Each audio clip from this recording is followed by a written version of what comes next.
Beaucoup de personnes disent ne pas prendre le repas du matin lors du ramadan parce qu'elles se sentent fatiguées un petit peu plus tard dans la journée. C'est bien dommage parce que ce repas, ce khud ou encore appelé sahour, est un repas en fait qui est très intéressant et très important pour la journée de jeûne. Il permet d'engranger un certain nombre de calories pour de l'énergie, mais aussi de vitamines et de minéraux nécessaires en fait à la journée de jeûne, mais aussi nécessaires sur le long terme en fait, avec le mois de Ramadan qui va s'écouler. Donc le conseil qu'on peut donner, c'est de faire attention à ce qui est consommé à ce moment-là.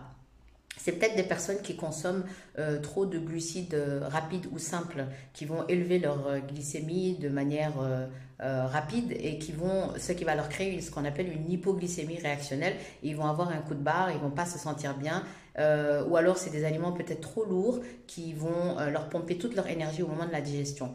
Ce qu'il faut faire, c'est bien étudier ce repas du matin. Il doit être riche en protéines, donc du thon, du poulet, des œufs. Il doit être riche en glucides complexes, donc ça va être des céréales complètes, du blé complet, par exemple le pain complet. Ça peut être toute autre sorte de céréales. L'essentiel, c'est que ce soit des céréales complètes, mais également il faut des bons gras.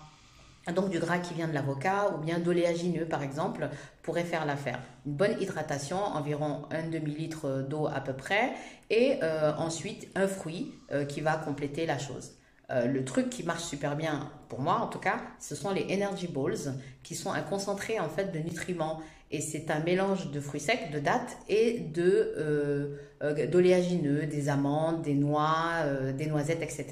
J'en prends une le matin au khud et je vous assure que ça fait la différence.